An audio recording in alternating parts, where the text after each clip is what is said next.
Hello, good day everyone.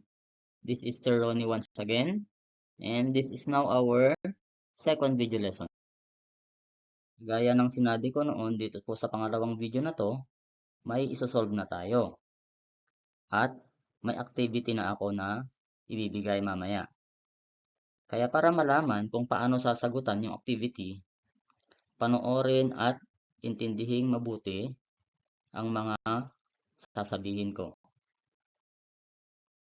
In this video lesson, we are going to learn how to add and subtract similar fractions. So, ito yung sasagutan ninyo mamaya. Makinig ng mabuti para malaman kung paano yan sasagutan or kung ano ang gagawin dyan. So, let us proceed immediately with our first example. We have here 3/7 plus 1/7. Papansin ninyo, sila po ay similar fractions. Pareho po sila ng denominator. Kapag mag-a-add po tayo ng similar fractions, ang gagawin natin ay i-add lamang natin ang numerator, pagkatapos ay kokopyahin yung denominator na pareho. So 3 plus 1 is equal to 4, and then kokopyahin yung 7. Ulit, 3 plus 1 is equal to 4, and then kinopya natin yung 7. So the answer is 4/7. Let us now have our second example. We have here 5/12 plus 3/12. Again, they are similar fractions. So, kagaya ng ginawa natin sa una, ipa-plus natin yung numerators. 5 plus 3 is 8, and then kokopyahin yung 12.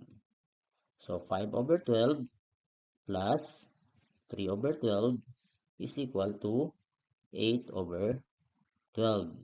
Pero, yung 8/12 ay hindi pa po naka-simplify or naka-simplest form.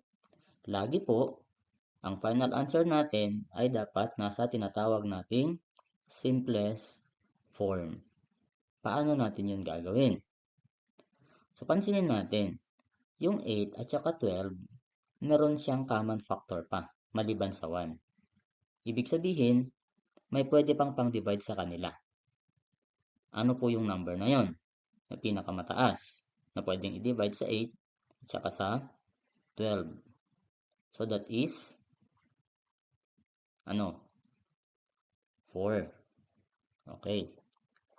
4. 8 divided by 4 is 2. And 12 divided by 4 is 3. So ang sagot natin ay 2/3. Yun ang final answer natin. Saan galing si 2/3? 8 divided by 4 is 2, and 12 divided by 4 is 3. Next example, we have 3/6 plus 7/6. So similar fraction ulit. Kagaya ng nauna natin ginawa, 3 plus 7 is equal to 10/6. Pero yung 10 at saka 6, may common factor ulit. May pwede ulit i-divide. Ano yung i-divide natin sa kanila? Yun ay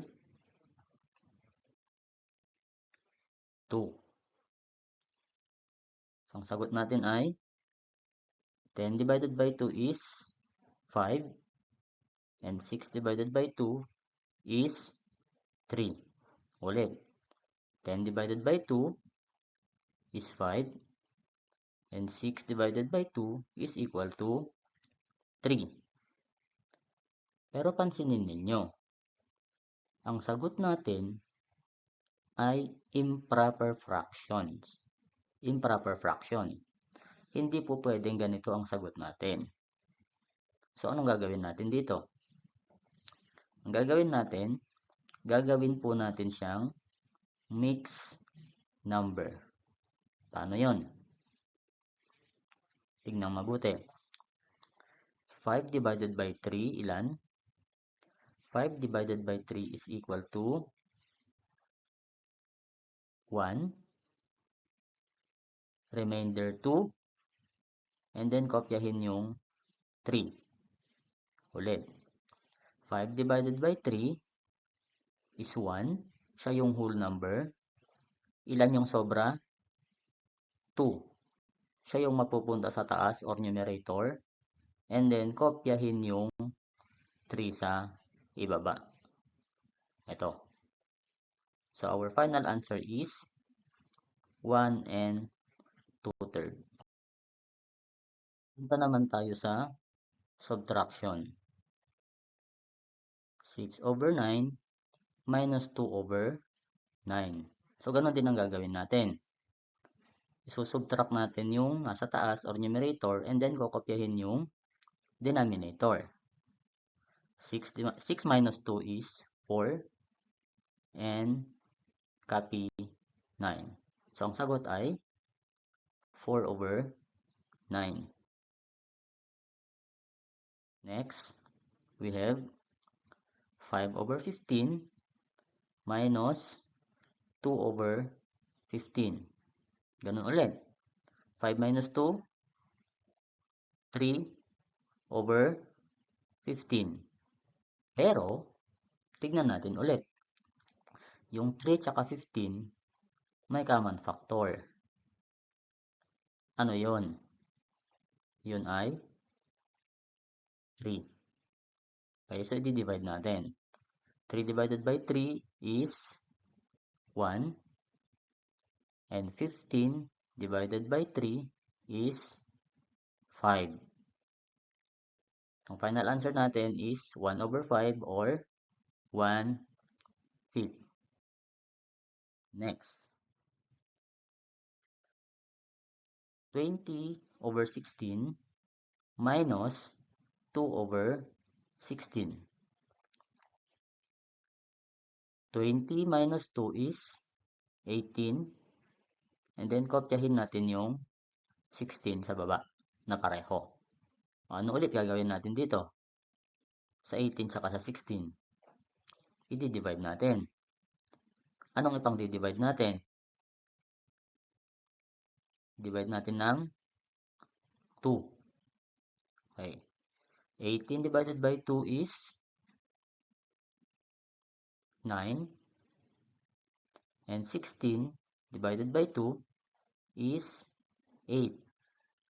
Again, mas malaki yung numerator kaysa sa denominator or improper siya. Gagawin ulit natin mixed number. Paano ulit? 9 divided by 8 is 1. Remainder 1. Then copy 8. Ulit. 9 divided by 8. Ang sagot po ay 1. Siya yung whole number, yung sagot. May sobrang isa. Mapupunta sa taas. At kokopyahin yung 8. So the final answer is 1 and 1 over 8. Okay po. Ngayon, sagutan nyo po ito. Sa one whole sheet of paper, ipapasa kapag pumasok na po tayo ng face-to-face.